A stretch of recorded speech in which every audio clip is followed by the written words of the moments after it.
For the first time all season, the Vikings have won back-to-back games. Highlights of the win in Dallas. Plus, we're down to the Final Four in FCS football, and the Bison basketball teams are rolling. Hot Mike starts now. Hot Mike with Dom Izzo. Really? Really, Dom? No. I like what Dom's doing. Okay. Dom Izzo. Jeez, come on, Dom. What do you think I am, a magician? Yeah, I'm fired up, Dom. What else could I say? Absolutely. I was great to get on the field, and then Dom came up to me, and I'm trying to walk away from me. I just wanted to enjoy myself out there. Hot Mike. Great job. There's got to be some kind of intelligent question about something. Coach Dom Izzo, WDAY in Fargo, North Dakota. Can you give me a layup or something? Hot Mike. Hot Mike. Presented by Northwestern Mutual. That program is second to none. On the networks of WDAY. You know, if it's not about sports, I find it very hard to concentrate. Here's Dom Izzo. Dom Izzo. Good Monday morning. Welcome to the You Doubted It edition of Hot Mike on WDAY Extra. KSFL TV, good morning, everybody, in Sioux Falls, KMBN in western South Dakota, and all parts in between at Inforum.com. Happy Monday, everybody. Start of a new week. Out of the deep freeze over the last couple of days. Apparently, 40 tomorrow. And then a -1 Thursday. Fantastic. Hope you all had a great weekend. Get out there and enjoyed it. I did notice for some that were out there were wandering around aimlessly looking for some sort of football on the north side of Fargo. I saw you out there this weekend. It's just a different time, but we press on. The sun is out, and hey, it's the holiday season. There's no reason to have any sort of long faces here. Good morning, everybody, and welcome to the show. I am Dom Izzo, host of said program. I am wearing green today.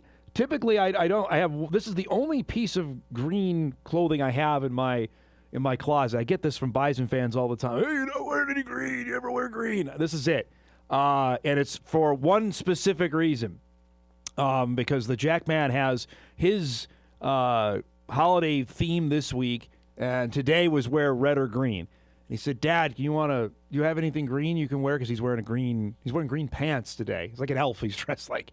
I said, I got one shirt, buddy. So, and it's not for the Jets because, they lost by $1 billion to Jacksonville yesterday. So this is the holiday theme, at least for today's show. We got a pack one coming up for you here. It's Overreaction Monday. Lots to get to.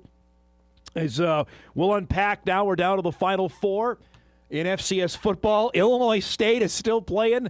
The Redbirds won an eighth road game. 8 is a great season, bar none. If you win 8 games. They won 8 games on the road. They are still alive. And Villanova, of all teams, is hosting an FCS semifinal. We'll unpack that coming up later on in the show. And we have a redux for the Brawl of the Wild Part 2. Montana and Montana State will play on Saturday afternoon. That game will be on ABC. The winner of that will go to Nashville. We'll get to all that coming up later on in the show. We've got Bison Hoops tonight at the Shack. I would encourage somehow to find a way to get to the game tonight because the Bison men are rolling right now. This is their last non-conference home game before Summer League play begins for them, which will be on New Year's Eve against the University of South Dakota. And they're rolling. They destroyed Drake. I know the result was tight. That was a game they absolutely owned from start to finish, which we'll get to coming up in just a little bit. As well. But we'll start with those Minnesota Vikings who, here we are, as they kicked off last night because the Chicago Bears beat the Cleveland Browns, the Vikings were eliminated from the 2025 NFL playoffs. So there'll be no postseason, a year removed from winning 14 games and having a dynamite year, a definite step back. So last night playing Dallas, who was clinging to a potential NFC East championship. They'd have to win the rest of their games and get some help from the Philadelphia Eagles. That was the backdrop. Again, the Vikings had not won back-to-back games all season long. Well, don't tell 9 that because J.J. McCarthy changed that. Although the first play of the game for the Vikings, the ball batted and picked off by Quinnen Williams. Why can't the Jets get players like him? If you're seeing this, and I'm like, here we go again. Vikes are going to score 3 points and get routed. Dallas trickeration on its opening possession is Brandon Aubrey on a fake field goal. I don't know if that affected Aubrey's legs because he missed 2 field goals last night. Sets up later in the drive. Javonte Williams will score from a yard out. Dallas leads it 7-rip. Same score now. Here come the Vikings offensively. McCarthy hits a little bubble screen to Aaron Jones. That's a good play, and add on a personal foul for 15 yards, so the Vikes are into the Cowboy red zone. Look at JJ roll out across his body to Jalen Naylor for a touchdown. Naylor was slow to get up. That's a heck of a catch, and he took a shot with it. Vikings tie it up at 7. Next drive, Dak Prescott goes over the middle here, hits CeeDee Lamb, who gets Dallas right back the other way, thinking, all right, we're going to have an up-and-down football game. Cowboys would take the lead on that touchdown run from Malik Davis, so it's 14-7 Cowboys. Back comes Minnesota. Look at this touch from McCarthy. Is Jordan Addison open? There was nobody in the TV screen. Sets up the Vikes. Look at this play fake. Everybody was faked out except the Sunday Night Football camera operator. Heck of a job there. McCarthy with a gritty touchdown. We're tied up at 14. It's the only way we're going to see the gritty this year because Justin Jefferson isn't scoring. 23-17 now, Dallas late in the third. This is a heck of a throw again. McCarthy to Naylor, who got back into the game, makes that play. Later on, C.J. Ham up the middle. The pride of Augustana gets in. The Vikings lead it at 24-23. They make a stop. Again, when he can throw like this, that's a good one to T.J. Hawkinson over the top. Inside the 5. Then a beauty here to Naylor for a touchdown. His second of the game. The Minnesota Vikings lead at 31-23. Dallas now on 4th down. Needs something magical to happen. Dak here throws it, but that is short of first down yardage. Vikings defense made a couple of plays when they absolutely had to. Eric Wilson's been tremendous. Vikings get the football back. They salted away here on a 4th down run as Jones gets it. The Dallas Cowboys' playoff hopes are virtually done, and the Minnesota Vikings have won back-to-back games for the first time all season. They beat Dallas 34-26, the final. JJ goes for 2 touchdowns through the air, another on the ground. 3 combined touchdowns after he threw 3 touchdown passes last week against the Washington Commanders. Justin Jefferson you needed a searchlight to find him, but doesn't matter when Jalen Naylor has the kind of game he did. And the Vikings are 6-8, and even despite the fact they got eliminated, their head coach was pretty impressed with how they played last night. Thought all 3 phases played a big role in helping us win the game. Obviously, a goal was to start fast. We did not do that. They in fact did, and unbelievable response by our team. I thought the effort all night long. I thought the physicality. We knew it would be a tough front to run the ball against, but we, wanted to continue to sustain it, knowing that it could help us potentially develop some explosives in our pass game, which were big to have tonight. Don't know the exact count in the pass game, but I just thought there was examples of what our offense can be like when we have balance, even when there's at times tough sledding in the run game. I just thought there were some big plays. There were some big plays situationally in the football game, and the response from our quarterback was fantastic on the road. Sunday Night Football, first attempt gets batted and intercepted, and he responded. I think he went 8 of his next 10 after that for 142 yards and a touchdown. Obviously, great to stack 2 wins together, especially do it on Sunday night in this atmosphere. Tremendous play from the offensive line tonight. Can't thank them enough. Can't give enough credit to them. The receivers, they were getting open all night, catching everything. Running backs, taking care of the football was the most important thing tonight, and I feel like we did that as an offense. But it makes it really easy when the defense plays the way they do and apply that pressure, as well as, that bend, don't break mentality. But, I have to say this to leave off, the special teams unit. They've been tremendous all year, and it's just an example of consistency throughout our team that is, very inspiring to me and our offense. Heck of a win Vikes, though, of course, out of the playoff picture, obviously with a loss. The 8 losses they have this season, obviously have taken them out. So here's the NFC playoff picture after the games yesterday. The Rams beat the Lions and clinched a playoff spot. So L.A. is in the postseason. Chicago leaps into the second spot because they won and the Packers lost to Denver. So the Bears now hold the second seed. Philadelphia has the 3 spot. Eagles got a get-right game yesterday by beating up on the Raiders. Tampa Bay now goes back into the 4th spot because the Panthers lost to the Saints. The Saints, by the way, had the number 1 pick locked up for about 4 weeks ago. Now they've won 4 games. That's the race now we're going to watch, at least in this office, is who's going to get the number 1 pick between, it's a hot race between the Giants, Titans, Raiders, Cardinals. The Jets are in there. Of course, they won't do it. Seattle is in the 5 spot. The Seahawks fended off the Colts and 44-year-old Phillip Rivers yesterday. The 49ers won, and the Packers slide all the way to the 7 spot now as they are ahead of the Lions. But remember, they have the tiebreaker there. I mean, this is a heck of a run for Detroit if they're going to try and somehow leap back into this. The Lions, remember, play the Vikings coming up on Christmas Day. They have the Steelers coming up and then end the season with the Bears. Carolina in the 9th spot. Their only hope is to possibly catch Tampa. They play head-to-head this coming week, and then the Cowboys are virtually out of it now. They have a 1% chance of making the playoffs. In the AFC, it's time to now start thinking about this, that we're going to have a postseason without Patrick Mahomes, likely without Lamar Jackson, ? They still have a potential to get there to win the AFC North.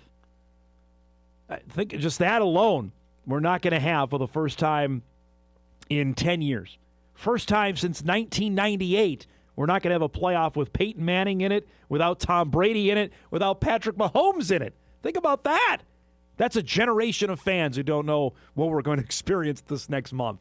The Broncos are in the 1 spot. The Patriots lost to the Bills in a great game yesterday, so New England falls to the 2 spot. Jacksonville squeaked by the Jets by 28.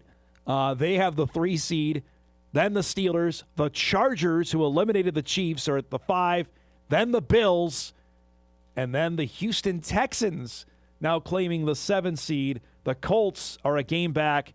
And then you see the Ravens and the Dolphins, who play tonight against Pittsburgh on Monday Night Football. So there you have it. But you want another reason why the NFL is as popular as it is? Because you see that kind of changeover that we have in the National Football League gives fans hope. At least fans of competent teams that have competent player evaluation people, general managers, and the like, owners.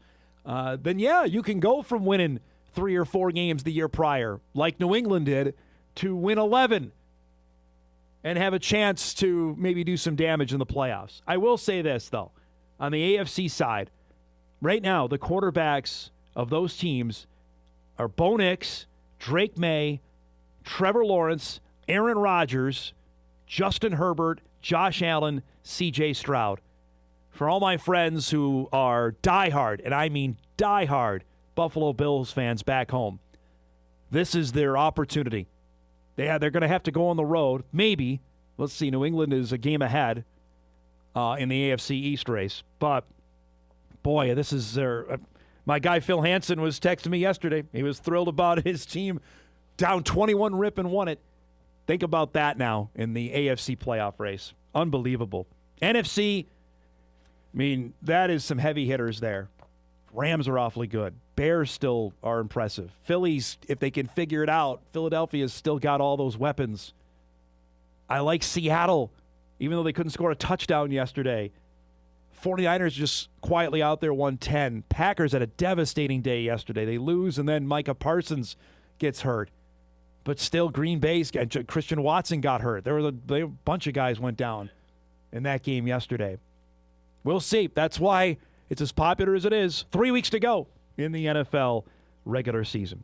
We got a packed Monday show for you here. Our usual lineup of guests on a Monday morning, which is brought to us by Northwestern Mutual. We'll salute our best of the weekend coming up here in just a few minutes.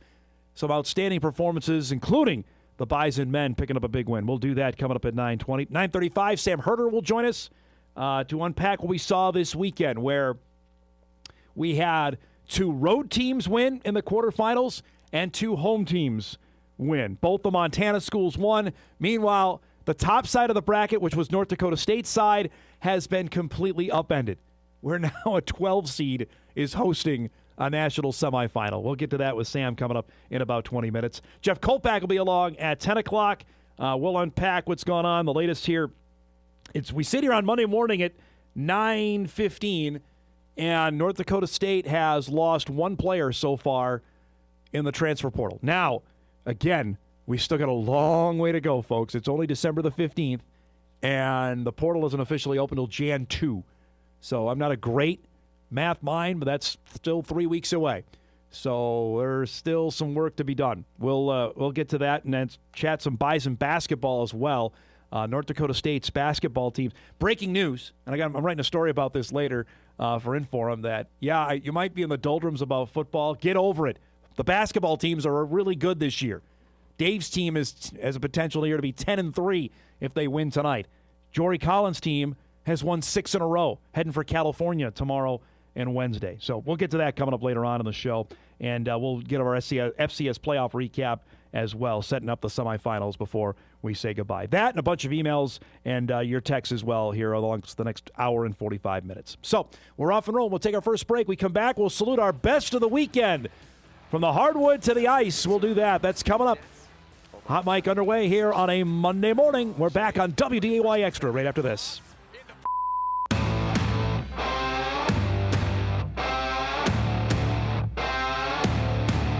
Monday morning, we salute our best of the weekend. We do it each and every Monday at 9:20. Appreciate all the submissions we got over the last couple of days. We'll begin from Saturday afternoon. The North Dakota State men's basketball team with the direct flight from Bakersfield, California to Des Moines, Iowa, right next door to one another. After the Bison handled Bakersfield on Thursday night, travel day Friday, arrived at the Knapp Center in Des Moines to face old friend Eric Henderson, former South Dakota State head coach, now the head coach of the Drake Bulldogs. Bison already had a Missouri Valley win in their back pocket when they knocked off Southern Illinois last month. This was the Travion Carson show. Young man from Des Moines was back home, and boy, he was ready to roll on Saturday. Scoring in transition. Trayson Anderson just keeps making big shots. Hit a 3 here. The Bison, who, remember at the start of the year, they couldn't hit the broadside of a barn shooting the 3. Not the case. Carson hits a 3, and then talking some smack to the Drake bench, some guys he knows, after he made that 3. Andy Stefanowicz was fantastic. He had a career high on Saturday. Cans that one. Bison up 10. They scored 37 points in the first 12 minutes of the game. Riley Massey, the freshman, got into it with a can 3. We're talking about astronomical shooting percentage that they had in the game Saturday. Carson with a straight-on one here. Again, 46 points in the first half. Pick it up now midway through the second. They're up to 80 as Carson backs in and scores. Hendo threw everything that they could. Travion had an answer. Here, the drive, gets up in the air, got his own putback, and one. That's the kind of day it was for Travion Carson. Through contact here, waited it out, and scores. Bison up 14. Again, a little step through. Got to see it again because it's that good on the putback. Up by 16 with 9 minutes to go. Stefanowicz was so good in running the point. He knocked down every three-pointer he took on Saturday. 6 of 6. He was that good. Look at this feed from Noah Feddersen down to Carson down low. Made the lead 9. Now Drake made some shots here. They got this back within 5 on that 3 with 30 seconds to go. It's as close as they were going to get. Bison made their free throws. North Dakota State goes down to Des Moines and beats the Drake Bulldogs, team that's won 30 games each of the last 2 years. Bison have won 9 of 10, 99-94, the final. Carson goes for a career-high 29. Stefanowicz a career-high 22. This is like last year for shooting on Saturday for the Bison. 19 of 33 from three-point range. I mean, I think they made 19 threes against Butler, something crazy like right about this time last year when they made some national headlines when they beat the Butler Bulldogs. That's a big win for Dave Richmond's team, who's now got 2 against Missouri Valley teams. They've got a couple against Big West schools. And again, in action tonight against the University of Minnesota Crookston. Again, I know it's a non-division one. They got to play who they got to play. They're going to be 10-3, which is going to be their best mark since 2013. They were a postseason team that year. That was their second year, I think, they went to the CBI. They made the Summit League championship game that year. They lost to Nate Walters and the Jackrabbits. Again, we're not that far from Summit League play beginning. It's time to start paying attention. David's team can play. Carson's the real deal. Strickland's good. Damari's been sensational to start the year. Be fun to watch. Come on out or watch tonight on Extra. Also been fun to watch, Dane Jackson's UND hockey team. I got 4 or 5 emails. Dom, you do this segment, you haven't mentioned UND at all. All right, well, here you go.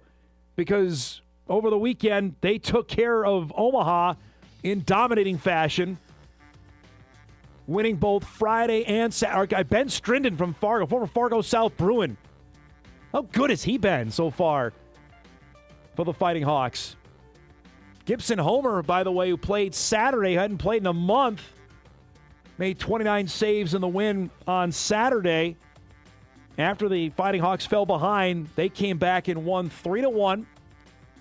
They've won now 6 in a row as they go into the Christmas holiday. Yeah, they're rolling. They had to play without Cole Reschny and Keaton Verhoff, who are both gone to the Canadian junior team, as that gets set to begin on the end of next week down in Minneapolis and St. Paul. They don't have anybody, as Brad Schlossman wrote about yesterday. UND does not have anybody in the top 30 nationally in points, but its depth has been scary. Now 14-4, won 6 in a row, 10 of 11, as they're going to be off now for a couple of weeks before they resume the second half of their schedule with some guys that have just been dynamite. We talked about it with Brad early on in the year. Verhoff's that good. Reschny is that good. We're both going to be high NHL draft picks next June. Yeah, it's a marked difference from how this began over the last couple of years, where UND would really scuffle in the non-conference and put themselves behind the 8 ball once they got into the majority of NCHC play. Then they'd have to start winning sweeping series, which against the talent that they have in that league, whether it be Arizona State, Duluth, Denver, St. Cloud, Colorado College has been a thorn in the side over the last couple of years. It's been hard to do. But now revamped, obviously, with a new coach, new roster. So far, so good. Goaltending has been amazing.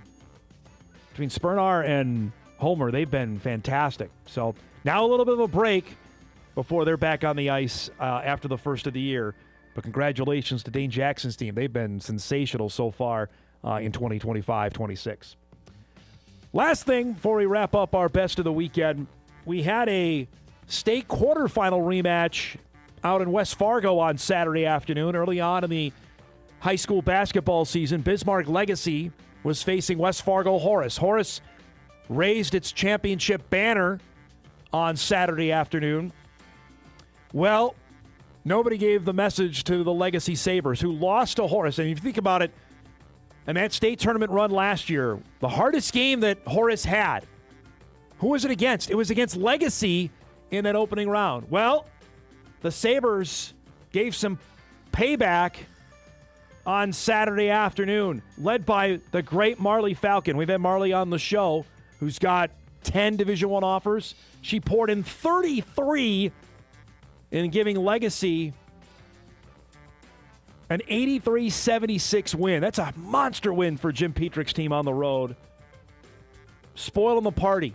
I mean, and Legacy has some really, really good players. Falcons, obviously, one of the best in the state. Horace still has Jordan Christofferson, who's got a couple of Division I offers. We know, obviously, the other couple players they have, their standout point guard, who's fantastic. And yet, we got to give a shout-out there to what Horace did, or what Legacy did, shut down Lake and Donnelly in a way that I don't know if many teams are able to do that. And that could be a potential rematch we see down the road. But shout out there to the Sabres for picking up a really nice win early. That's when you just mark. I know it's December, whatever it is, 15th, and we still are well before the first of the year, but you just mark that one down like, all right, that's a pretty solid win. And see how that plays out for the rest of the year. That's a game, and I remember watching that one at the Dome last March with the amount of Division I talent we had on the floor, and Brooklyn Felkley was playing for Legacy. Now she's a freshman at South Dakota State. That's an awfully good couple of basketball teams there. So shout out to the Sabres. Big win on Saturday in West Fargo. That's our best of the weekend. We do it each and every Monday at 9:20. We'll break. We come back. We'll chat some FCS football. We're down to 4 teams remaining in the tournament. Our guy Sam Herder will join us to recap what was a wild weekend, especially in the top half of the bracket. That's coming up when Hot Mike returns on this Monday. We're back after this.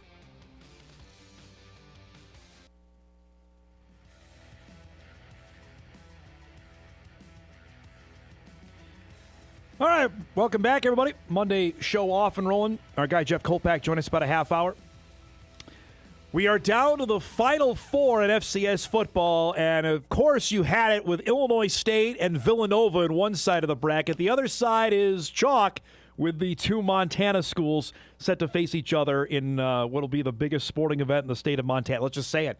That's going to happen on Saturday afternoon because the winner is moving on to the national championship game. Our guy Sam Herder joins us each and every Monday to get the week started at 9:35. Chalk on one side, chaos on the other. What did you make of what happened this weekend? Yeah, I think everyone was, when the bracket came out, was on the one side of the bracket was looking ahead to a potential Brawl of the Wild 2.0 with Montana State getting the 2 seed, Montana getting the 3 seed, and we're going to get that now. And it's just going to be a crazy day, crazy week in that state. Everyone, I think, listening knows just how passionate that rivalry is. And for them to play in the playoffs for the first time with a championship berth on the line, it's just going to be a crazy, crazy scene. And then perhaps crazier is just the entire bracket on the other side. I mean, you go back to the first round, and not a lot of things went chalk in the first round. And to have a 12 seed hosting an unseeded team is just crazy. Yep. And it means, I mean, Villanova had to go on the road twice to win. Illinois State had to go on the road 3 times and win. So it's just a wild side of the bracket on that one. That side. I love listening because I'm almost positive Villanova had no plans to host another football game. And now they got to get ready to do one on Saturday night, of all things. Yeah, and I mean, traditionally, they're a good program. Like, I think they've made 3 or 4, I think it's 3 quarterfinal games since 2021.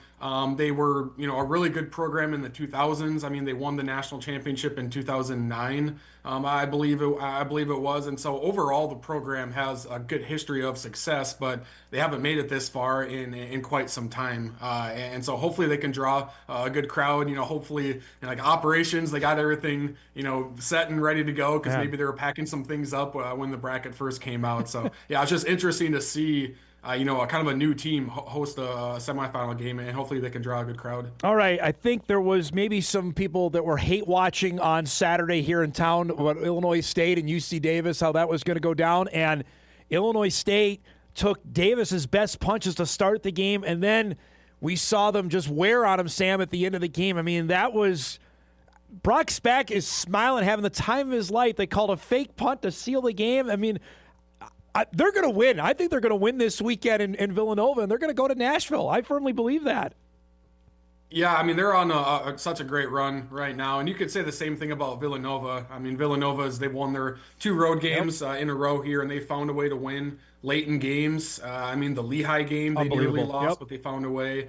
Then Villanova, Tarleton State. I mean, that literally a quarter of an inch away from Tarleton State winning that game. Now, had they called that a touchdown, Villanova still would have gotten the ball back with a couple of minutes left. So can't say definitively Tarleton would have won, but Nova just has found a way to win these games, and so them being at home, I think, is an advantage. Illinois State, this is their fourth road game in a row, and we'll see if that catches up to them. But with that said, I mean, just with how they're playing, especially in the trenches, I mean, that's really where it's won deep in the playoffs. So I think that's going to be a fantastic matchup. I mean, Sopkowitz has been unguardable. We saw that here. Bison really didn't have. He had 3 touchdowns in the game here. He had another big one on Saturday. Just the way that they're coming together, they're playing again. They've won 8 road games. 8 wins period is a good year. They've won 8 on the road. Is just unbelievable this year. Yeah, and their offensive line has really gotten a good push, and that was to me the big time difference maker in that UC Davis game. UC Davis just couldn't get off the field. They were getting overwhelmed physically by Illinois State, and Illinois State defensively, I mean, they gave up a lot of yards, but I think a couple of times when UC Davis wasn't scoring position, Illinois State was able to get off the field. And then I think it was at the start of the third quarter, UC Davis started with the long throw and run, and then Illinois State is able to punch it out. That was when it was still a 1-score game. So Illinois State definitely had the bend but don't break mindset defensively this last weekend. We'll get all the highlights of that coming up later on in the show. Montana State is quietly, I think, into the semifinals. They played the game Friday night with Stephen F. Austin, and I was in and out of this. So tell me, how do you evaluate how Montana State played against SFA Friday night? Yeah, I think they played better than they did against Yale, but it was still pretty choppy. Yeah. The Cats gave up some explosive plays.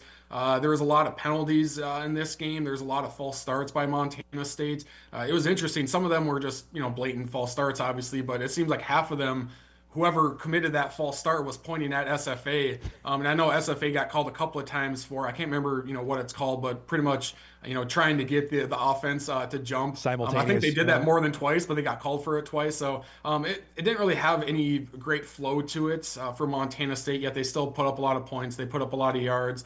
Justin Lamson was really dialed in at the quarterback spot. What's interesting is the Montana State versus Montana game this weekend kind of reminds me of NDSU versus South Dakota State last year, because South Dakota State was rolling in their 2 playoff games. NDSU against Abilene Christian and Mercer, it was kind of it's a little choppy. It's the same way with this one. I feel like where Montana looks like they're playing like the better football, Montana State's kind of, they're winning, but it's not, it doesn't look the best. So it's just kind of interesting comparisons this year compared to last year. Yeah, and, I mentioned this online after the games went final Saturday that we've had how many times where the Bison and Jackrabbits have played in the post? 6 since 2012. Now the neighbors to the east here, or west, excuse me, are going to get just an unbelievable experience that, I mean, I'm not a great Montana sports mind. I have to think, if you name a bigger sporting event in the state of Montana, I'm ready to listen, because this has to be it on Saturday. Yeah, it's got to be this one. And I know I think it was in the final week of the regular season, kind of one of the talking points among the media was what would be bigger, these 2 teams playing in the semifinals or playing in the national championship. And a lot of people said in the semifinals, because that would mean they're either playing in Bozeman or in Missoula, and it would just be a crazy, crazy day for the state. So yeah, it's just a crazy. It's going to be a crazy build up to this one. It's going to be incredibly intense. National television as well. So it's just it's peak FCS right here. Just the level of ball played in this one and the scene, and a sold out crowd. It's going to be standing room only, national TV. It's going to be a great Saturday. Villanova's still standing. I don't know if that's more reflective of just their play, because we've trashed the CAA, and there's been good reason to do it, because it hasn't been very good over the last couple of years. But how they went and won the game on Saturday, again, they held Lehigh down in that game last week in the second round. That they just found a way. Again, Tarleton was all the momentum, and before you know, I look back and Villanova ended up winning. Yeah, and Villanova was kind of a quiet, sneaky team this year, because Rhode Island, was the higher seeded team, and Monmouth before Derek Robertson, they were undefeated before Robertson got hurt. They were undefeated versus the FCS, and so Villanova was kind of just lurking there, and now they've really gotten hot here in the playoffs. And I mean, what's kind of ironic too is they're leaving the CAA for the Patriot League next year as well. And so, I mean, the CAA can kind of celebrate their run right now, but not they're going to be moving on pretty quickly. And yeah, they're just playing really well right now. And defensively, they've always been tough against the run. Shane Hartzell is a really good multi-year All-American for them at linebacker. They're always big and physical up front. Their secondary was one that I kind of questioned. I didn't know. They've given up a lot of yards this year, so I wasn't sure how they would stack up against Tarleton State. And they did give up some big plays, but they really stuffed the run for Tarleton State. And if Tarleton can't run, you're not really scared of that slow mesh concept that Tarleton runs. And so I thought Villanova came in with a good game plan defensively, and then offensively they kind of had the Illinois State strategy against NDSU where they didn't take a lot of shots. It was a lot of, in-breaking routes, slants, deep slants, a lot of underneath routes where they were able to move the ball. And then that softened up Tarleton's defense, and then Villanova was able to establish the run. And they ran the ball very well. They've been doing it all year. They've been doing it without their best running back, too, in David Abbott, who could be coming back this week, it sounds like, potentially. So, yeah, they're getting healthy as well in the run game. All right, so here's the big question. We have not had a road semifinalist win since 2016. Both of them won that year. What's the under-over at 1.5 on we have that happening this year? Yeah, I mean, maybe you put it at 1.5, just straight up, either over or under there. I wouldn't be surprised if it's 0-2, 1-1, 2-0. All of these games I feel like are going to be really, really close. Like Montana State has that really good home field advantage, but Montana, like we talked about, looks like they're playing better ball right now. Villanova, they're going to be at home. It might not be, a super loud environment there, but still being at home is going to be a good advantage. Going up against Illinois State, who's, like we talked about, a bunch of road wins, a bunch of road games in a row here. So, but with that said, Illinois State has just, they've shown the ability to handle this adversity. So I think it's kind of a coin flip right here on if things are going to go chalk, or it might be 2016 where both home teams lose, or it could be somewhere in the middle where home teams go 1-1. I don't know. I think we're in store for a really fun weekend, though. You had the stat here. I want to repeat it of what the home teams have done this year in the playoffs. 5-3 in the first round, 5-3 in the second round, 2-2 this last weekend. What do you attribute that to in your mind?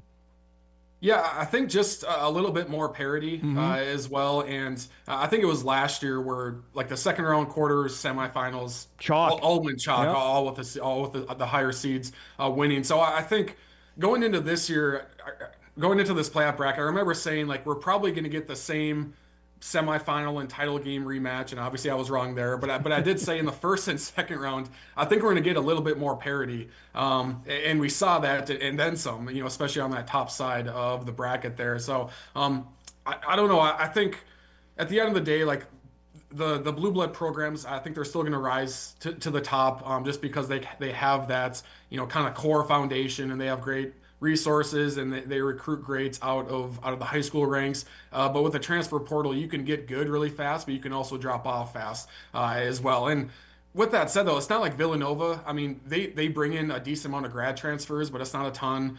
Illinois State, I mean, they bring in a decent amount of transfers, but a lot of these guys are core guys. Right. So even with that said, like these four remaining teams, they build their programs through high school, recruiting. So I don't know if it's necessarily like transfer portal. They got good really fast, but I just feel like maybe there's a little bit more parity in the FCS, more than maybe we expected. All right, I was all over the Moorhead Spuds for how many miles they had to travel this year for high school football, which was substantial. All right, just did the quick math. Illinois State, 789 miles from Normal to Hammond, 693 from Normal to Fargo, 2,028 from Normal to Davis, 819 from Normal to Philly. 4,329 miles, Sam, in the last 4 weeks. I mean, South Dakota State did this in 21, and they ran out of gas in Bozeman. That's the worry. But I mean, they're playing with house money. Illinois State. As soon as they left the dome, everybody was. That's whatever happens is a bonus. So they're going in with no pressure in this game in Philly. Yeah, and I mean that's a lot of travel, no doubt. Mentally and physically. But they'll probably, they'll say the right things. We'll play this game in the parking lot if we have to, and all of those things. And like they'll come out ready to play. A lot of energy. It seems like when your legs start to give out is if you face a little bit, of adversity. If Villanova goes up 10 points at the start of the third quarter, does Illinois State have enough gas left in the tank, to come back in that one? But I don't know. It's just so interesting because Villanova has gone on the road multiple times, and Illinois State has also gone on the road multiple times. So you feel like both of these teams are probably, just running on fumes right now, which most teams probably are if you make it this far. So yeah, it's just crazy to think like a 12 seed is hosting an unseeded team in the semifinals. Imagine saying that 3 years ago when there was only 8 seeds in the playoffs. People would be like, what are you talking about? How does that even work? Couple things happened over the weekend I'm going to get your thoughts on. Mercer has been gutted, obviously, with Mike Jacobs leaving to take the Toledo job. It was no surprise that Andrew Zock, who's maybe win the Buchanan, Brayden Atkinson, who didn't win the Rice Award, are in the portal. That's the downside of, I don't know, downside. It's just where we're at of what goes on in this day and age. I did want to ask you, though, on the New Hampshire coach. Ricky Santos has taken the Penn job. What do we make of that? Is that a move up? I don't know how much Penn pays, but that is interesting. A guy going from a CAA job to the Ivy League. Yeah, that was really, really surprising, especially because Coach Santos, he was a great player for New Hampshire. Yes. He was an assistant coach. Then he took over for a longtime head coach, and he's led that program for a few years now. So that was definitely surprising. I imagine it's a pay bump going to Penn. I don't know if you can really find that information out because of the Ivy League private schools, but there's a lot of resources there for the Ivy League. I know they have good facilities. They don't really mess around a whole lot with revenue sharing. They all of them have opted out of the house settlements. They don't really do a whole lot of NIL, but maybe the resources are there, and he feels like he can go on a deeper playoff run at Penn compared to New Hampshire. But yeah, it's just kind of an interesting move right there to leave your alma mater for a same position at the FCS level. The Valley still has one team in the tournament. The Big Sky has two. Do we get it all? Another Valley Big Sky championship matchup next week? I'm still kind of 50-50 on Villanova, Illinois State. A part of me is kind of leaning Villanova. Okay. I might change my mind. We'll see. I did have the thought of if it is Illinois State versus whoever, like it would. The Big Sky, like their Twitter account, they're always like kind of like poking at the Valley, like why do you have to be who you are, like preventing us from winning the national championship?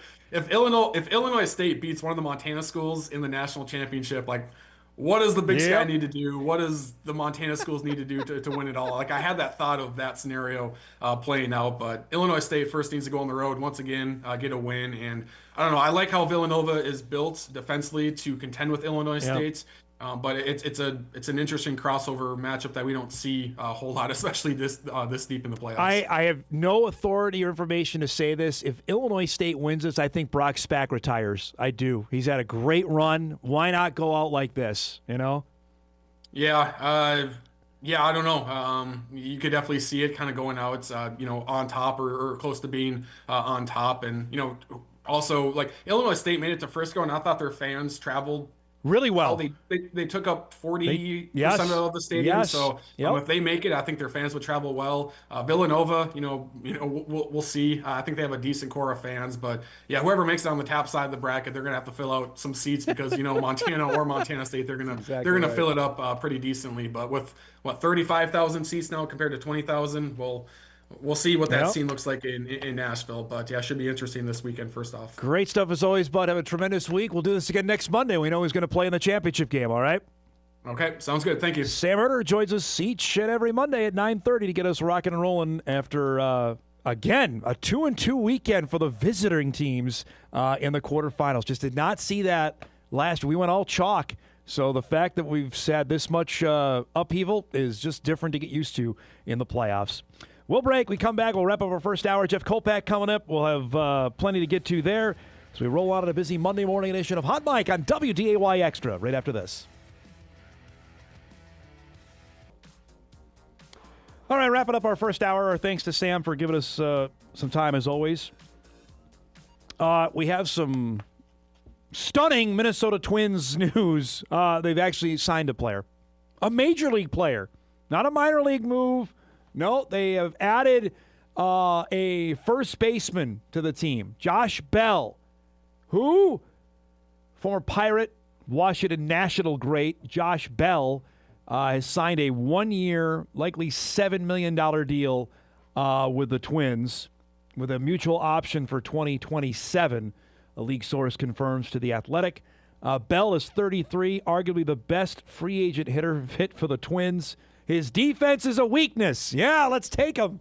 But his power, patience, and relatively low strikeout rates have led to above-average production on a consistent basis. Here's a stat for you. He has a 12% barrel rate with the Washington Nationals this past season. Was his best since 2019. That was the year he was an all-star on a home run derby selection with the Pirates that year.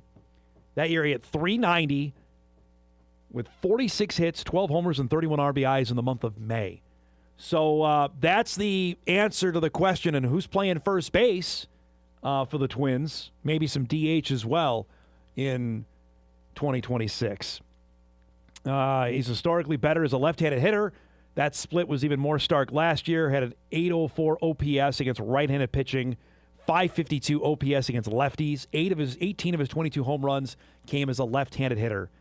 Nationals Park, by the way, for those that don't know, that is not a great hit park for home run hitters. Just isn't. That's why Bryce Harper left, because it was hard to hit home runs there. Drafted on the second round in 2011 by the Pirates, and he was a good player in Pittsburgh. Washington was awful last year, so I don't know if this is an upgrade for him and how many more games he's going to win, but there you go. They promised they were going to add. There you go. They've added a first baseman in Josh Bell. I don't know. Now, remember, the story came out of the winter meetings last week that Keyshaw is going to play some in the outfield, so I don't know if that means second base is still open, that they are set at shortstop with Brooks Lee and have Royce Lewis playing third base. That's, I guess, what they're going to do. Who knows? We're just 2 months away from spring training. We'll find out, hopefully, before then. All right, we'll break. We come back. We'll start our second hour. Jeff Kolpack will join us, unpack some Bison Hoops chatter and some football talk as well. It's coming up when we start hour 2 on a Monday morning edition of Hot Mike right after this.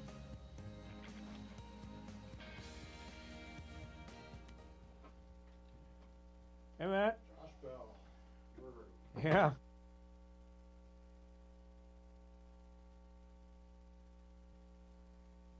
This is Hot Mike. Hot Mike. On the networks of WDAY. WDAY. Here's Dom Izzo.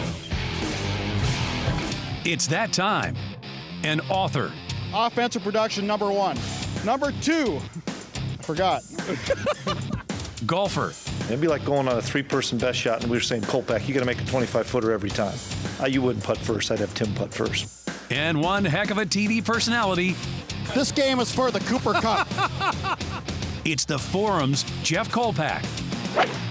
4! I should have yelled 2. All right, here he is, folks. Jeff Kolpack joins us each and every Monday. His appearances are brought to us by Northwestern Mutual. Email comes right in. Jeff, what did you do with your first weekend off in December in 15 years? I put a wood floor in my man cave. Ooh, wow. You were back to work. Sore, too. Wow.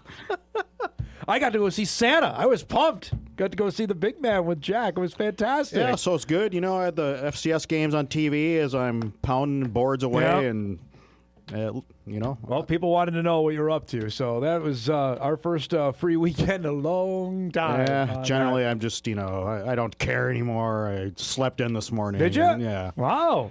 Well, there's still Totally stuff going on, man. There's I still know. stuff happening. What do we make of the 4 teams left here? We were just talking about with Sam before he came on. We had Illinois State and Villanova on one side and Brawl the Wild 2.0 going on the other side. I don't know. Maybe it's Illinois State, the old team of destiny, as they call it. I just sometimes teams just get on a roll. And, you know, I thought about this, too. So Brock Spack lost 14 straight games to the Bison. Yep. And we were there for all 14. Yep. Those are 14 straight games where he answered questions about how they lost. You know, so you kind of throw that in the mix, like, good for him. Yep. After all those deflating defeats and and beat the national championship game comes to. He always talks about the national championship game. Like it's still. He talked about it with you the week of the Bison game. It's still in the front of his memory. The 9-3 one is another one that they make one play, they win that game, and they finally did it against the Bison a couple weeks ago. Yeah, again, a good guy. He's he didn't get on a bus and go back to Vermilion after losing. I mean, stand-up guy. We appreciate that in the media. I think he may retire. I have no inside information on that, but if they win this thing or make it to Nashville, I think that's a great way for him to say, you know what, off into the sunset on that. Well, how many times in our conversations with him has he brought up his lake cabin in Wisconsin? I think it's our old more radio and more. show. I think we talked to him at his old lake cabin when we used to do that. It seems to be getting a little more and more. He's talking about his lake cabin in Wisconsin. Well, and what's that tell you? And he did this. You remember they quit in the middle of the COVID year, and he talked to us about that. How low that it was. It was never lower than that. That they had to stop playing in March or early April of 2021, and it took them a good 2 years before they finally got back on their feet, and now. Here they are with a win away from going to the national championship game. It's remarkable. And he's mentioned this on a couple times, too. He refers back to having a conversation with Craig Bull on the field before one of their games. I think it was 09 or something like that. And Craig Bull told him, no, it's 10. It's after the NDSU's first playoff run. Craig Bull told him, he goes, you get in the playoffs, you can win it because of the physical nature of the Missouri Valley. And he told Craig, goes, really? And Craig goes, yeah, once you get out of the Missouri Valley. When you saw that in spades on Saturday, they just leaned on Davis for the better part of that game. And by the early part of the fourth quarter, they were by far the more fresh and physical team that game was over. I know Davis scored a couple of garbage time touchdowns, but it was 42-17. Big difference in the line of scrimmage. Yes. Absolutely. Yeah. And so I just and this is a team that's been running all over the country. And they looked like the team that was more fresh. They're at 4,300 miles by the time they get to Philly on Saturday night. Now, that's the thing. The Jacks ran out of steam, you remember, in 2021 when they actually had a home game as part of that. SDSU did in 2021. Illinois State has not. They went from Louisiana, North Dakota, California, and now Pennsylvania as part of this. That's a lot. That's a lot on the body. I know where they're at, and Villanova is what Tarleton blew that game. I will show you the highlights coming up later on in the show. That was a game Tarleton should have won, but I mean, there's not going to be any atmosphere there Saturday night. I mean, Illinois State can go in there and win that game. See, the Villanova coach was so choked up after the game. He was. Because he's been there he's like Brock Spack. He took over for the legend. Andy Talley was the legend there, won the last national championship. Mark Ferrante was the assistant, and he goes, he's been there since the 80s. Yes. Yep, he was an assistant with Andy Talley there. So, and that's Villanova. You'll remember we did the story early on in the early Bison playoff runs. The CAA was the league because that had Richmond in it, won the national championship. They had Villanova. They had Delaware. All those teams had won national championships. Yep. Villanova won it in 2009. They beat Montana. And they haven't been back to the semis. You'll remember this since 2010. That was the year they lost to That was the year the Bison were this close that they'd beaten Eastern Washington. They were would have hosting a semifinal game against Villanova at the Fargo-Dome in December of 2010. And that's the last time they've been in the semifinals. So you understand the emotion of these guys because they've waited a long, long time to get in this position. And part of it is because Illinois State threw the shocker in the first round. Now, the other side Second round. is what we expected there. It went chalk. I mean, I'm just looking on the secondary market, Kolpack. Tickets are ranging from over $700 to get into Bobcat Stadium on Saturday. Well, we'll see what it ends up. I mean, I would throw $700 out there, too, if I was selling. Yeah, right? Holy cow. But this has got to be the biggest sporting event in Montana's history, right?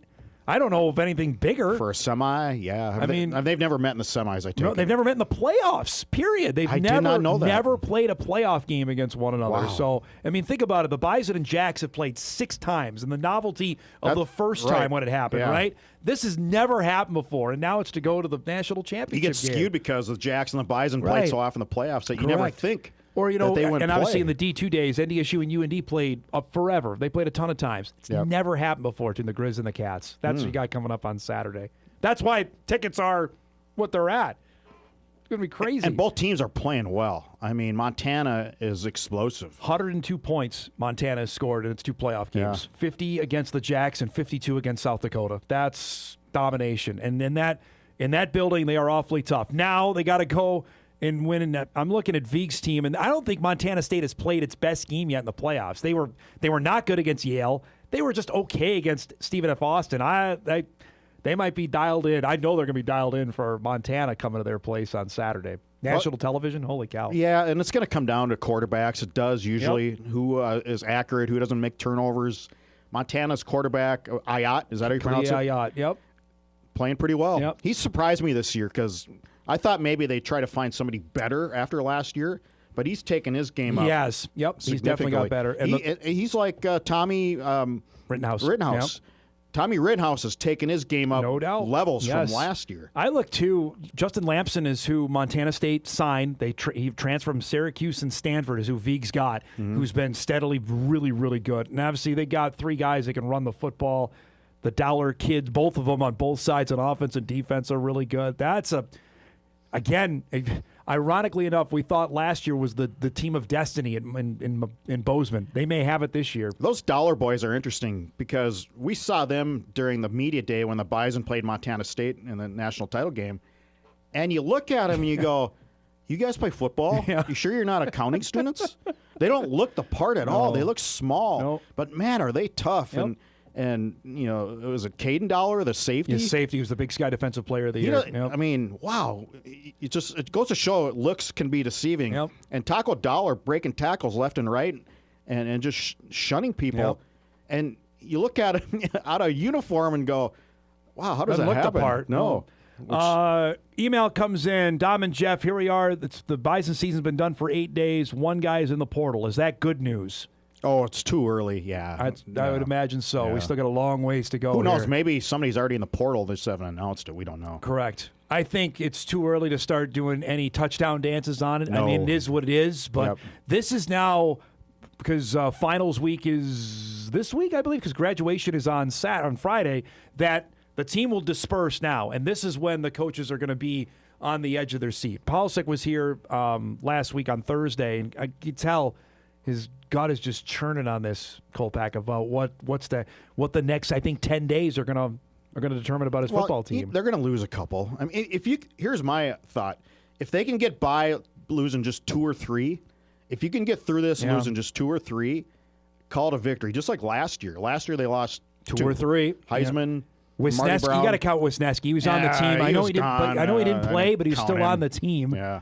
But Heisman, Enoch, Marty were the big ones, obviously, that left. Yeah, so if you can get through this period losing 2 or 3, I think there's certainly enough depth to overcome that coming back. Just a matter of who the 2 or 3 are, though. That's to me, I think. Well, because when you're seeing the amount of money that's going to be offered, specifically to offensive and defensive linemen, that's the money spot. It's not quarterback, even though that's the highlight position. It's not wide receiver. It's not corner. It is the up front, the lines. That's where, I mean, the amount of money is. Look at South Dakota, what they lost. They lost their 3 All-Americans last year. Well, you brought up Bo Johnson. I think if they lose Bo Johnson, I think they can compensate with that with Babbitts, Mangan coming back.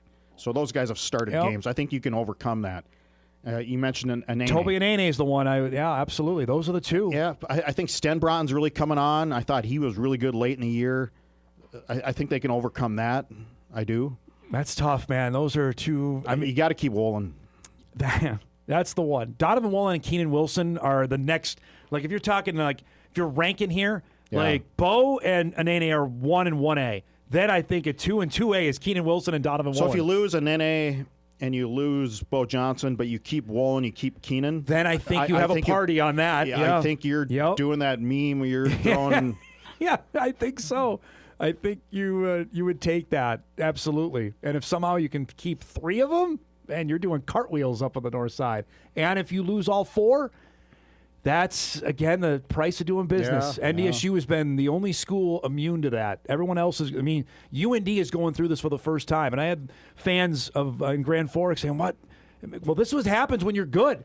UND wasn't any good, so nobody wanted their players. Now they're good. This is what happens. Do you think any FCS school has a bigger green and gold, has a bigger NIL fund than NDSU? Oh, goodness. Maybe not many, if there is. It's probably a short list that maybe we don't but are aware let's of. Let's not discount that either. Yeah, that'll be in play. But when the amount of money that I've heard Anene and Bo are getting up, well, again, it's not gonna.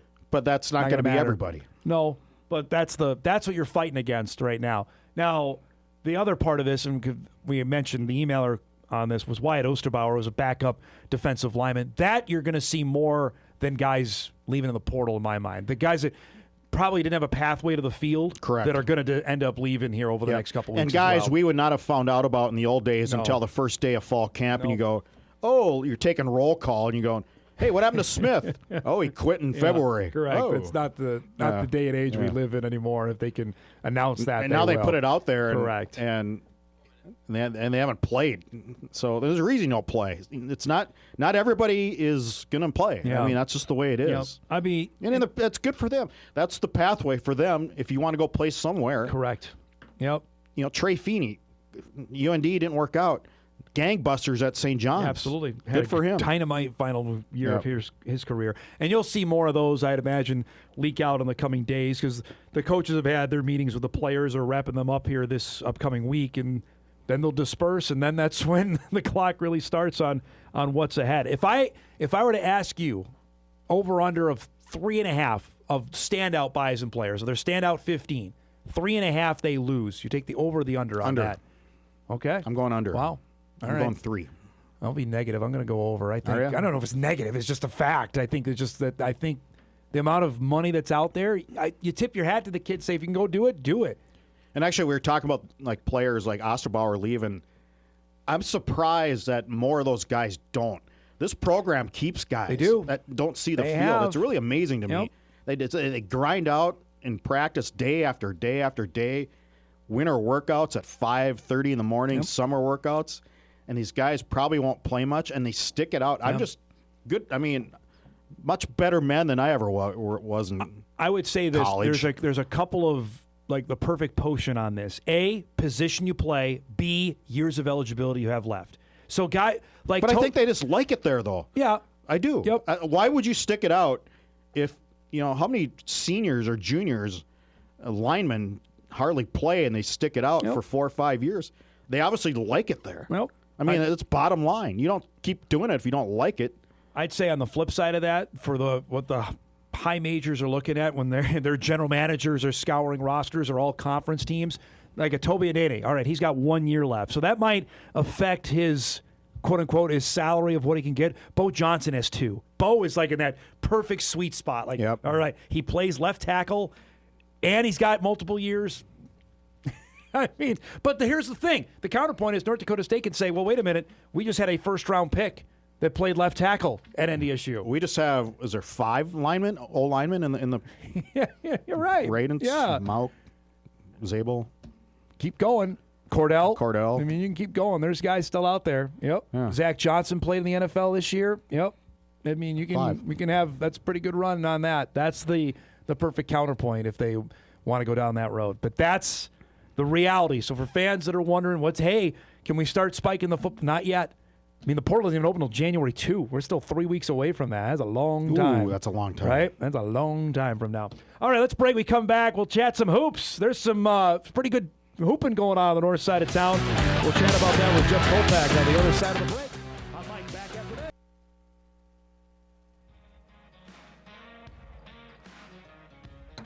All right, welcome back, everybody.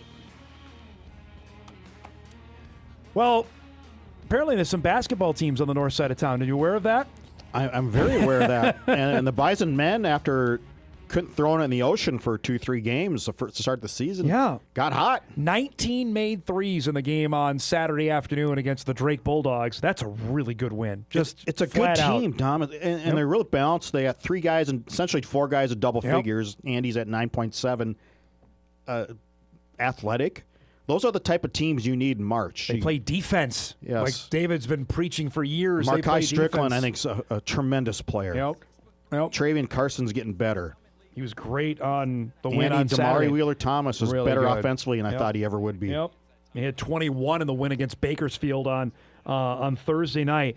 I mean, they have 2 more non-conference games. They go to El Paso next weekend for the Sun Bowl Invitational, and then it's on to league play. They have South Dakota right off the hop, which is going to be an interesting game on New Year's Eve. South Dakota's been beset by injuries already, but I'm looking at the net rankings, which is, for people that don't know, that's the new RPI.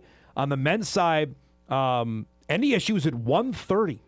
The second highest ranked Summit League team. St. Thomas is number 1 at 115. That's awfully good. You know what player I like is looking at the highlights? I like Trayson Anderson. Trayson Anderson take a massive step the last couple games. He's got the body type. He's got size. He's pretty athletic for his size. I think he's starting to understand the concepts of the game. Just that pass to Andy for the 3. Yep. Here he is driving. I mean, look at that. He had the wherewithal to know that was it Carson wide open from 3 at the top. I'm not that far away, and this is a conversation that we'll have with Dave on the show tomorrow. I'm sure he'll be open about it, about potentially that switch happening, that maybe Trayson starts and Feddersen comes off the bench. That the way his minutes are going, the production he's getting, and the time I think he had 11 points in 18 minutes against Northern Arizona in their last home game a couple weeks ago. That he's out there and he's doing stuff. You can't deny that right now. He's got length. Yep. He's a long dude, man. Yep. So they're at home tonight. Final non-conference home game with Minnesota Crookston. Again, you got to play those kind of games. But I'm looking right now as we're nearing Summit League play. St. Thomas is what we thought they were. They're going to be good and they're going to be in the mix. South Dakota State has a game tonight at the Pentagon with Wyoming. That's a good non-conference challenge for them. The other teams at the top of the Summit right now, USD is 6-6. The Jacks are 7-5. Bergstrasser and Denver are 5-7. Omaha hasn't been healthy. They're 5-7. ORU is still figuring out what they are. They're 5-7. UND 4-9. Kansas City's bad at 2-9. Bison have a heck of a chance here. They do. I think they do. Stay healthy, and usually they're really not that good under a Dave team, especially with new guys. They get better in January, February, and headed to March. They're pretty good now. Yep. This has got to be his best start with a new lineup that he's ever had. If they win tonight, this will mark the best start they had since 2013. So that was a team that made it to the Summit League Championship. Might be time. Hey, get over football. Might be some time to start paying attention to basketball. How about if I ask Dave tonight after the game? I go, best start since 13. Can we put you in the Summit League title right now? How do you think you'd answer that? I'm sure you'd get some death stares to me at the back of the room, man in the camera tonight, I guarantee that. Meanwhile, the Bison women have won 6 in a row. They dusted Eastern Illinois on Thursday. They're heading to California today. Boy, Malibu for the next 2 days. That's not rough. bad. They've got Pepperdine coming up tomorrow, and then UT-RGV, Rio Grande Valley, on Wednesday. 8-2. Wake up this morning, they're 49 in the net rankings. Only the Jackrabbits are higher at 43. This is a good basketball team right now. I like, I mean, Kunin's been really good, but there's other stuff around. I mean, other parts, I should say. Obviously, Jossie Schiller has been the big difference maker. I know we talked about it on this show last week that Kunin is Kunin because of Jossie Schiller. You're not going to challenge the Jacks if you don't have a good point guard. Plain and simple. And they got 3, honestly, because Marissa Frost has been fabulous, and Molly Lenz can handle it, too. So yeah, she's that. more of a shooter, but I'm just talking the true point guard, somebody who can handle the ball. I don't think Marissa Frost is that. She's all right. I push back a bit on that. She can handle it. I mean, she was the point guard for a majority of last year. I know, out there. But I think Schiller's better. Well, the combo out there is much like what the Bison men are doing with Stefanowicz and Wheeler Thomas. True. They're rolling both out there. The X factor to me is that one right there. Carrington Asp. She's been fantastic, averaging double figures as a freshman. That is hard. I mean, you've got 2 6'2" players like the Bison have in both Kunin and Asp. That's going to be a challenge come Summit League time. Yeah, she can hit the 3, yep. which at her size is a huge deal, and not playing like a freshman. No, and she said to me when I talked to her earlier this month, like, I had goals. I want to be the freshman of the year in the league. That's pretty standout goals there. Well, she's on her way. And you look at it on the women's side, and it's the big 3. It's the Bison, it's the Jacks, and the Coyotes, and then there is a noticeable drop-off there. I mean, the bottom of the Summit League on the women's side, UND is bad, Omaha's bad, Kansas City's bad, Denver's bad. There's a chance here. Now, you got to go and play those teams on the road, but you can rack up some wins there by the time that we get to February. 23, 24. See where you're at, right? Yeah. You see where you're at, and, take your chances in Sioux Falls. We were there 2 years ago. If the Bison women make 2 or 3 shots in that Summit League championship game, they win it. Again, I go back to Illinois State. At some point, South Dakota State's not going to win every year. I don't think. Well, at some point, you'd like to see somebody beat them in a conference regular season game. Yeah, how many they won, like 90 in a row? They have not lost in 3 years in the league. I mean, come on. Somebody. And frankly, here, the Bison haven't beaten them in 10 years. 10. Think about, when you talk about the Illinois State Bison, which was going 15, it's been a decade. You look at some of these players, they were still in elementary school the last time the Bison beat them. I mean, come on. If there's one thing that Jory's looking at, it's great to be. We want to be not competitive. We want to beat them, and that's the challenge that lies in wait for this team coming up. I think they have a team that could. You got to see it, and that's it's one thing to do it in Brookings or in Fargo. It's a whole other thing to do it down in Sioux Falls, where we've been down there. I mean, that's a cauldron of Jackrabbit fans. Ready to just explode. And we saw it. Yeah. I mean, that game 2 years ago, L. Evans makes a couple shots. If Heaven makes, then the Bison we thought the Jacks were vulnerable, quote unquote, and SDSU didn't play that well. Still end up winning the basketball game that day. A couple emails before we go. Dom, you told SDSU fans after the portal purge last year, don't worry, the Jacks will be just fine. Now you're hitting a panic button if the Bison lose more than I didn't say panic, lose more than a couple guys. Don't worry. The Bison will be fine. I didn't say panic. I'm just telling you reality of that could happen. And I did say that the Jacks will. I believe that too. I think SDSU's should be fine on that. I'm interested in the guys they're going after in the portal right now. Looks like they're targeting more Division II guys than drop-down guys, which might be Moorhead State defensive lineman. They got one, and they got another one from Wayne State. Carter Sitzman is coming in that committed over the weekend. That, I think, is more successful than finding the drop-downs. And I think Dan Jackson found that out as well the hard way. I did a story on that with the Bison guys. Instead of the drop-downs, they're getting more success coming up. Yep. I think you find and they're hungrier. Yep. They're hungrier. They want it more generally. They're not used to the Division I bells and whistles, where some of these guys coming down from FBS. Right.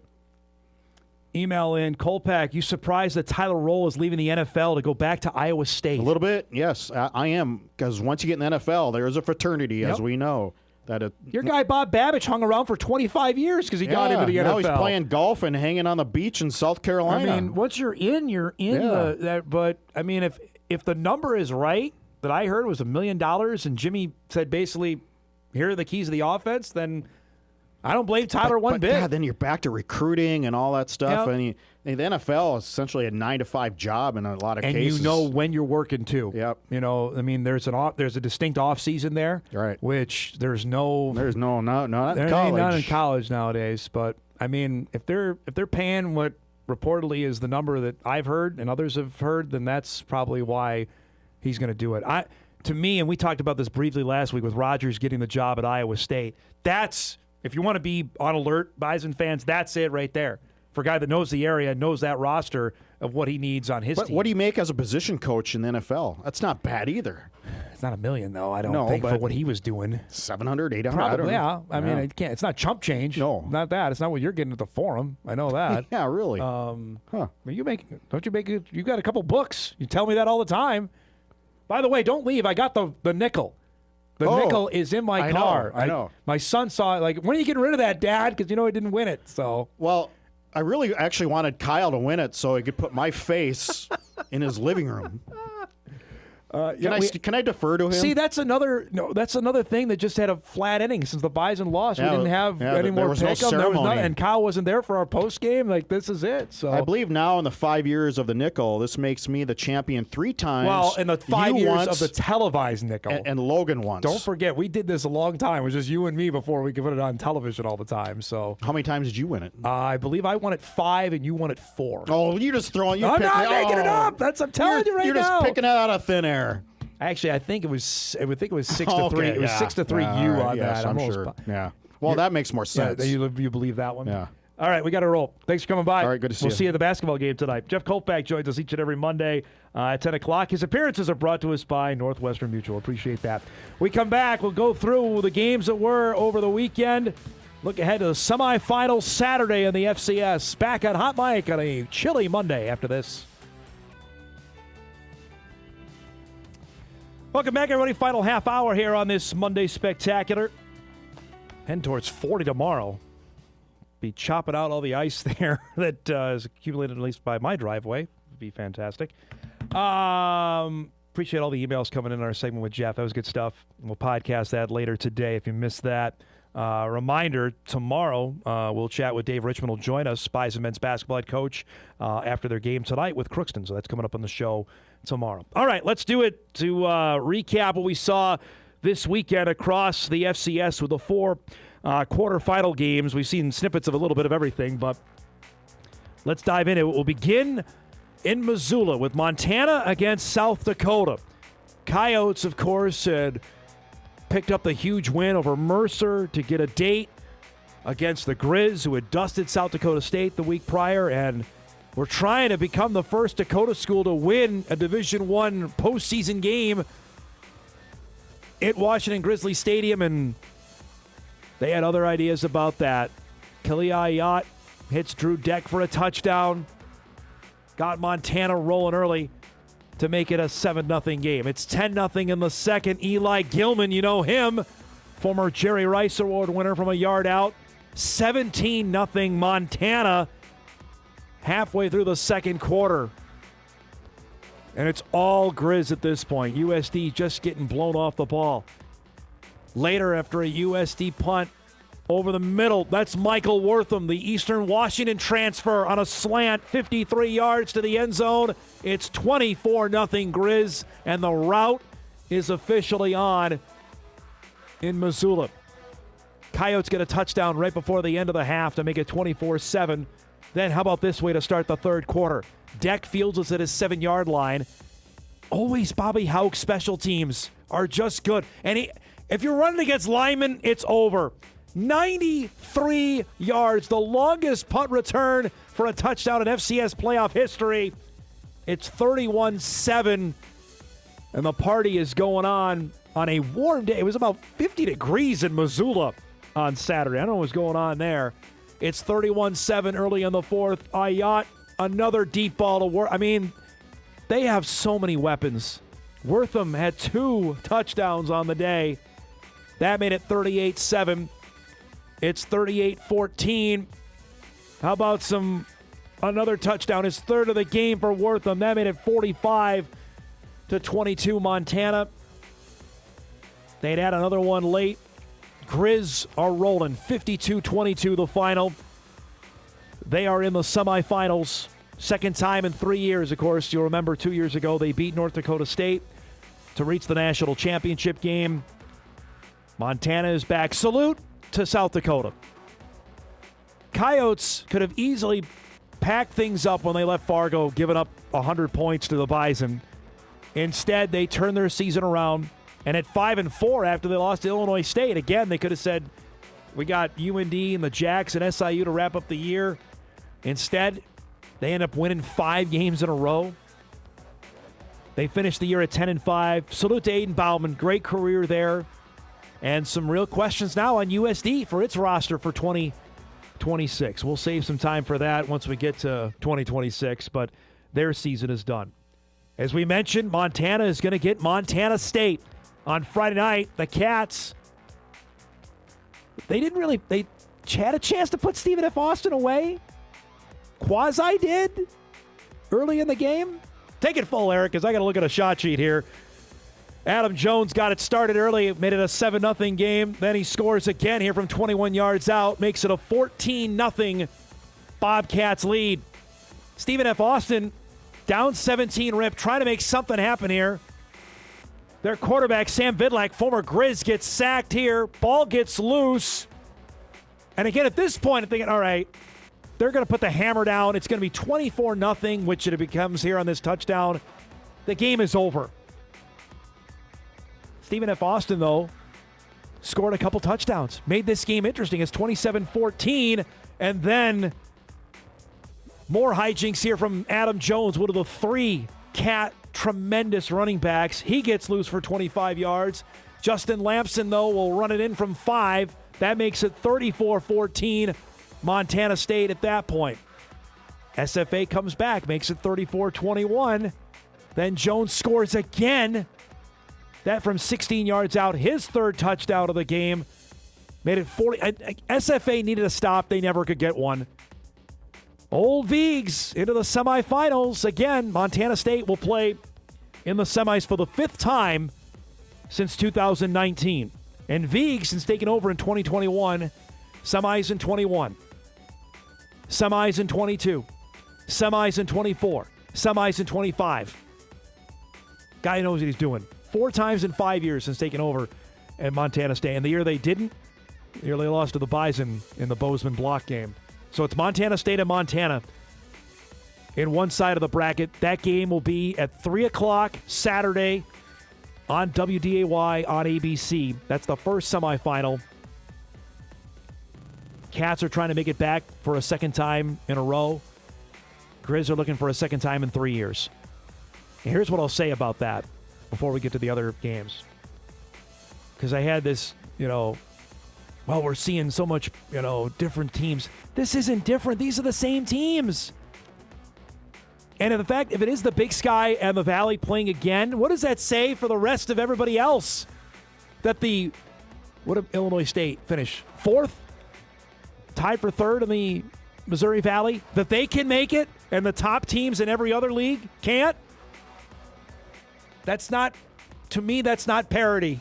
I mean, that's just teams down the road in their own league are better than the best teams in the Ohio Valley, the best teams in the SoCon, the best teams in the Southland, the best teams in the United.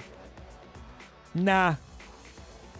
This confirms what we already knew. The 3rd or 4th best team in the Missouri Valley is better than all of those teams.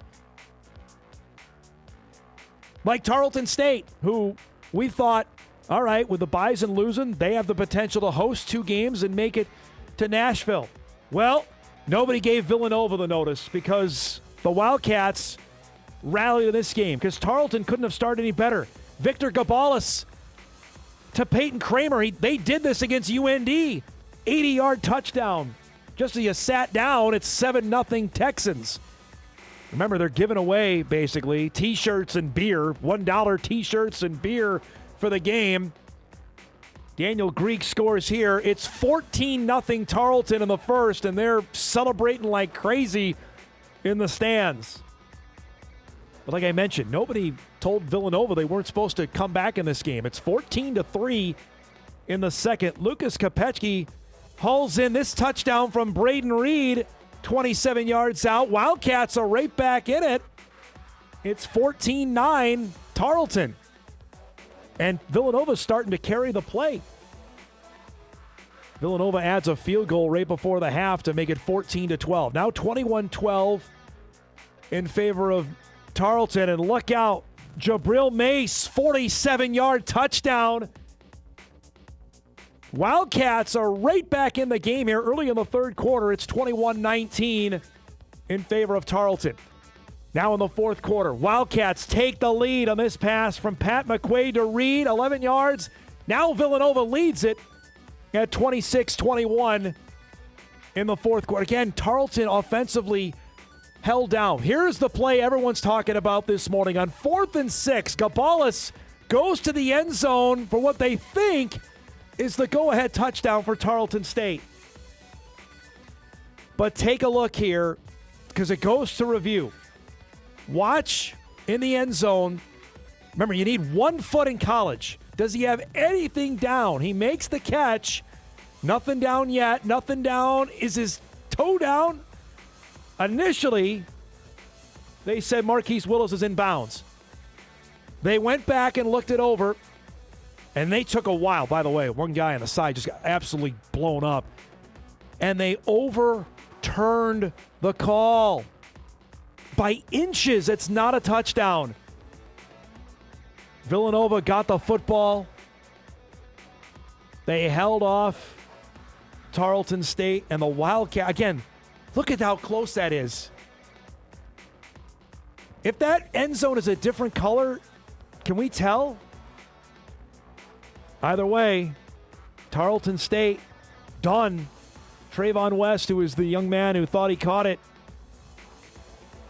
Well, that's a tough pill to swallow. So the 12th seeded Wildcats are moving on to the semifinals. First time since 2010. And again, I brought this up earlier in the hour. The last time Villanova played in the semis, they could have come here had the Bison that game with Eastern Washington go a different way, NDSU would have hosted Villanova in a semifinal game. Either is the Wildcats are at home, and they're going to get the Redbirds of Illinois State. Shout out to Brock Spack's team, because every time that they got thrown, if you missed the first quarter of this game, you missed an eternity, because this was a bizarre football game to start. This is Chris Taylor, 91-yard kickoff return. Again, Illinois State getting big plays. They were the big plays after giving up the big ones against the Bison the previous week. It's 7-3. Davis goes up 10-7. Tommy Rittenhouse says, okay. Dylan Lord, 37-yard touchdown. 14-10 Redbirds. They get a stop. Get the ball back. You know what? Throw it to our main guy. Daniel Sopkowitz makes the play. See you later. 93 yards. Sopkowitz with 3 touchdowns against the Bison. Start of a huge day here for him. It's 21-10. We're still in the first quarter. Davis, yeah, we're still in the first quarter. Comes back. Caden Pinnock to Stacy Dobbins. That's a heck of a catch. Touchdown Aggies. 21-17 after 1. No wonder this game took 3.5 hours to play. Same score in the third quarter. Seth Glatz, the Indiana State transfer, gets loose. He scores a touchdown. 14 yards out. It's 28-17 Redbirds. They get a stop. Get the ball back. Rittenhouse. Again, I throw to Sopkowitz. How about that? How about that one? We thought the one in Fargo was good. That one's even better. One hand extended. 35-17. He becomes the all-time receiving leader in Illinois State history. Here's the trickeration from Brock Spack.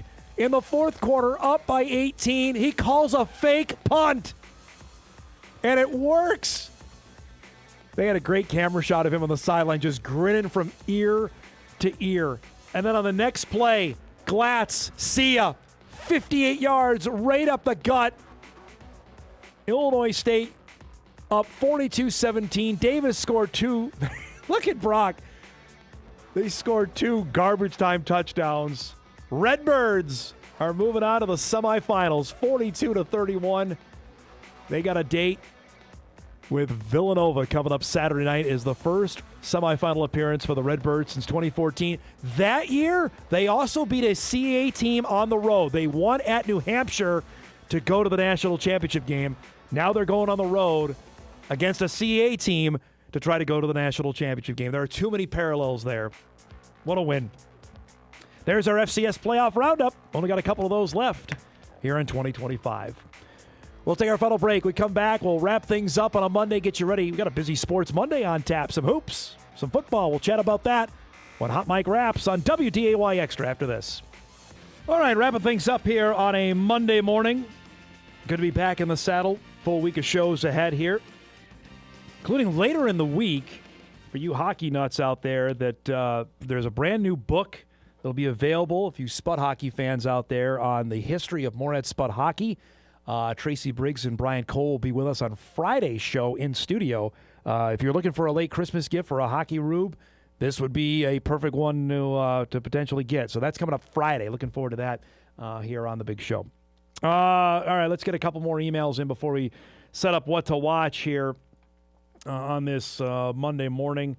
Yeah, you mentioned Dom the Jacks playing at the Pentagon. The Bison never thought about doing something like that. I'm not sure in terms of a neutral site for basketball. They're trying to get people to come to the games like here rather than going anywhere else to take games away. SDSU doesn't have an issue on that. Another email. Dom, did you see, missed on Best of the Weekend, what happened in the NCAA volleyball tournament? I did, actually. We keep what to watch. We try to keep that as local as possible. But, yes, 2 massive upsets in the NCAA volleyball tournament yesterday. That's the Elite 8 to get to the Final 4 that went down yesterday. I can't believe Bunnell actually came to work today, considering his Badgers won over Texas. Texas, one of the top seeds. Wisconsin 1-4. The other one was a shocker. Nebraska hadn't lost at all. 0. That might be the year of that. Bison hadn't lost. They got beat. Nebraska volleyball was 33-0, playing at home, and they lost in 5 sets to Texas A&M. So they're out. Texas A&M is moving on. The Final Four comes up on Thursday. The national championship is actually on WDAY on Sunday. Texas A&M, Pitt, and Wisconsin and Kentucky are the Final Four teams left in volleyball. Appreciate all the emails today. Let's do some What to Watch before we get out of here.